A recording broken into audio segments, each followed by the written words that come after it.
Whoa. There you have it, people. That is it for another season in European competition. We come crashing out of the Champions League in, I don't even know what to call it. What sort of fashion do you call that? We're literally recording this straight after the game, so we're still very emotional. It still feels very raw. I've looked through my DMs and I'm getting the stick from the rival fans, and we take it on the chin. We take all this on the chin. It's part and parcel of football. But in terms of what we saw tonight, I mean, in the first half, I was very excited. I know we weren't creating a lot, but the defensive performance for me was very good in the first half. And then we get that goal through Mahrez, and we're thinking we're on our way to Paris, and then the rest is history. We can see 2 goals in injury time, which is, like, I know there's a lot of people out there who are very firmly of the belief, never go in too hard on the team. They've given us great things, but I'm very much a believer in analysing and being critical of what you've just saw. And I genuinely have to say this, and I'd love you all to give your thoughts down below in the comments. It's disgraceful. It is nothing short of disgraceful to be 2 goals up in the tie in a Champions League semi-final, to then go on to concede 2 goals in injury time, and then to give away that penalty. Ruben Diaz, from the second half onwards, Ruben Diaz was shocking. I genuinely believe he was really, really bad. Very good first half performance, completely collapsed in the second. I thought it was just poor all round. Rodri was poor after halftime as well. We just turned into a nervous wreck. Apart from our goal, we turned into a nervous wreck throughout the second half, and then extra time was a complete shambles. We can talk about the refereeing going on there all we want, but it's not going to change anything. Whether if we want to throw the corruption card out there, go for it, but I'm not going to be the one to do it, because we'll just be called salty and bitter. Rebel, it really is heartbreaking. It really is heartbreaking. We lose to Chelsea last year. We lost to Chelsea last year in Porto in the final. And I thought this year we were going to really fight it out, really go for it, and show the grit and determination and the hunger to get ourselves back to the final and get over that final hurdle. And it just wasn't good enough. It just wasn't good enough. I don't know. I'm a bit speechless. If you want to go for it, maybe I can work off what you say. I'll fill in for you, because you asked what kind of state or what kind of way the affairs played. It was embarrassing. That is embarrassing, right? I'm not going to say I'm going to be in the same camp as you. I'm not throwing out about the referee. I couldn't give a fuck about the referee. I can take losing. I think since we started this, never we've lost. I think we've been fairly fair in the sense that we can throw it around. We take a loss. It's fine. You move on. I cannot take them getting the goal, celebrating as if they won it, right? Which, fair enough, it looked like we had. Their heads, I think, were already on that plane to Paris. That's what it was. Their heads were on the plane to Paris. They completely shut off. The first goal is like, it's just messy, you know what I mean? Like, everything went onto the first goal, but the second goal, that man, Vinicius got the second one, didn't he, Murray? Or was it Rodrigo? Rodrigo, I believe. Rodrigo, right? Rodrigo's my height. Rodrigo's outjumped Ruben Diaz, Emerick Laporte, Rodri, who is currently still on the pitch. He has outjumped all of them to get that ball because he wanted it more. They didn't care. They completely fell apart. It's embarrassing, right? I could take losing. We've taken losses how many a time, but I can't take throwing it away in a Champions League semi-final like that. It was a disgrace. And upon balance, they just Real Madrid saved the culture. We should have taken a chance in the first leg. We should have taken. I can't even say we should have taken a chance. We got fuck all chance today. We did take it. It's a great goal by Mahrez. I think I should probably stay. People are going to throw the Pep book at it. Pep didn't do anything wrong. In that sense, I think we say it as it is when Pep gets it wrong, when certain players get their shit wrong, but Pep wanted to shut up shop. You're not going to go and try and kill them when you've just gone 2 goals into the good in the Champions League semi-final. You're not going to kill them, you're shutting up shop, and he did right. But the killer's just that goal. I mean, like, I know on the watch along we were talking that I didn't care when that first goal went in. I thought it was too little too late. Just money can't buy a spine. I think that's the one I keep repeating tonight. You can't buy a spine. Our heads either went or our bottle went, whatever it is.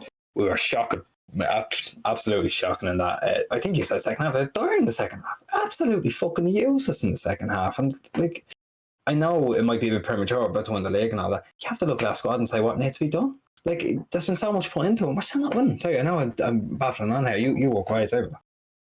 No, I'm enjoying listening to it, because you're dead right, and I agree with everything. And I think when you said you thought it was too little too late when Madrid scored their first goal, I think our players thought it as well. I think our players were simply the case, oh, they've got one back, it's the 91st minute, let's just hold out for 5, we'll be fine. And I think there was an element of they thought they're on the plane to Paris, and that is absolutely disgraceful. And the thing is, all the media in the world will now throw the usual narrative of Pep has spent X amount of money and still can't win the Champions League. And, you know, I'm always the first to defend Pep. I absolutely love Pep Guardiola, and I always will. But we have to hold ourselves accountable and realise that there is an element of it's getting embarrassing. Yeah. Do you know what I mean? We get so close. You know, how many quarterfinals do we lose? How many? And then we lose to Chelsea in the final, and then we lose to Real Madrid in the semi-final. On paper, we are such a better team than Real Madrid, and we've allowed them to come back into it. And look, we can say all we like, that our Premier League is our priority every year, and I know a lot of people believe that. A lot of people firmly back the belief that we should just go for Premier League. It can't be like that. If you want to progress as a club and you want to really put yourself on the map and make your name in Europe, you have to win the competition. I know winning your league is your bread and butter, and that's what we always want to do. But a time has to come where you prioritise the Champions League. And whether you agree with it or not, people at home, this year, 100%, I believe Pep and the club prioritised Champions League. They wanted the Champions League, and this will go down as a massive, massive failure. It will. I don't like criticising the club because they've been fantastic in every decision they've made since the takeover and that. And I still stand by them. I'm not getting that, get anybody out kind of thing. But we have to call a spade and realise when a failure is a simple failure and quite an embarrassing failure. It's not a case of we got to the semi-final and we were played off the park and you kind of go, listen, we just weren't the better team. It is what it is. We got ourselves in such an advantageous position to go to the final and then blow it in that nature. It's spineless, it's lacking leadership, it's lacking character, and it's just utterly embarrassing. And we can talk about that game all we like, but the final outcome is not going to change. It's embarrassing. It really is embarrassing in the nature we went out. We completely and utterly collapsed once it got to injury time in the second half for some reason. Complacency, absolutely an issue. And now I want to move it on to the point that it is absolutely imperative that we win this Premier League this year. There's 4 games to go in the Premier League, starting with Newcastle this weekend. It's absolutely fucking imperative that they win that Premier League. If we go trophyless this season, after the success we've had in recent years, and people talk about the money that's been spent and 100 million on Grealish and all that kind of stuff, it just will be an utter disgrace to go trophyless this season. Now, you can all say we're being too harsh and that kind of thing, but if you're being honest with yourself and you can give your thoughts on that level, it will be an absolute travesty. Completely. It's a complete utter travesty. I mean, like, you look at us last season, we stormed the league, won the Carabao Cup. Fair enough, didn't win the FA Cup, it's fine. Got to the Champions League final, which again, you'll see, you can go back, watch whatever you want. We turn around, we say, we can take the loss, fine. We've had plenty of big losses. This sounds like we're all throwing our toys out of the pram. Or no, we do turn around and say, we take our losses, we're fine with it. But, like I've already touched on it, it's embarrassing. But you are right, this will go down as a failure completely if they go trophyless. You've added a £100 million player. Fair enough, I understand it was a release cost, whatever. You've added a £100 million player to the same Arsenal players they had last year. Same players. Don't care if some of them had slight drop-offs. Mahrez has improved. Foden's improved. Fair enough, De Bruyne might have had a slight incline, but he's coming back now. Fernandinho, slight incline. He's 37. Right? You have these players who are constantly improving, constantly getting better, and you still go out and throw that away. It's embarrassing. You know what, right? I am in genuine fear of bottling this league. Completely. Genuine fear. It's the first time I've ever actually turned around and said, you know what, this league could be fucked here. Because this will have a massive... Now, this has 1 or 2 major effects in the human brain. It'll be that, right, we need to kick into gear. We need to win this. Or I'll be like, we fucked that up. We're going to fuck this up and all. And you know what? There's so many different personalities in that change room that a lot of them are going to have that. It's going to be maybe not 50-50. It's going to be some players thinking, we fucked it. And there's others going to say, well, we have to win this. And you know what? If there are any players thinking, we fucked it, fuck them out. That's what I think, right? I know that might just be a bit generalisation, but fuck them out if they're thinking that, because they don't have that in there. It's just embarrassing, and people will say, "Oh, listen, to go from where we were as a club to where we are now." And I'll never disrespect the history of the club. It's amazing what the club has achieved over the years, and it's an unbelievable sense of pride with where the club is now. But there has to go a point where you take that next step. And when you aren't taking that next step consistently, it does become a failure and an absolute embarrassment. Tonight is an absolute failure and an embarrassing failure from Pep. How many years are we tipped to be the favourites? And we are the favourites, rightly so, every year. up against teams that aren't, nearly almost sometimes half as good as us, and they knock us out. Why is that? You have to start asking questions, and the questions I'm asking aren't, should Pep lose his job? I'm not suggesting that one bit. If anybody thinks that, but there does have to be questions asked. Where is it going wrong? What has to be assessed, and what has to be analysed? I mean, we can sit here till the cows come home and talk about a disappointment. It is extremely disappointing. We're not going to dwell on it.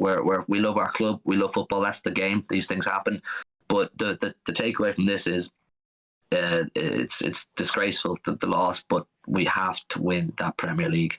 We absolutely have to win that Premier League. It's absolutely crucial. Listen, leave all your thoughts down below in the comments. I know it was a very different video. It's very raw and emotional. We might be overreacting with some things we say because the final whistle is literally just gone as we're speaking. So maybe take some of the things we say with a bit of a pinch of salt. Bit of a pinch of salt. But get down below in the comments. Give us your thoughts on that. And where do we go from here in terms of Champions League? We can talk about it. We must win the Premier League as well. But where do we go from here in terms of European football? Because if City want to take the next step, they have to win that competition. We really have to win that competition. And I think for Pep Guardiola, he has to win it. He really has to win it. Now, I'm sure there'll be plenty of incomings this summer. They'll want to strengthen further because strengthening is needed.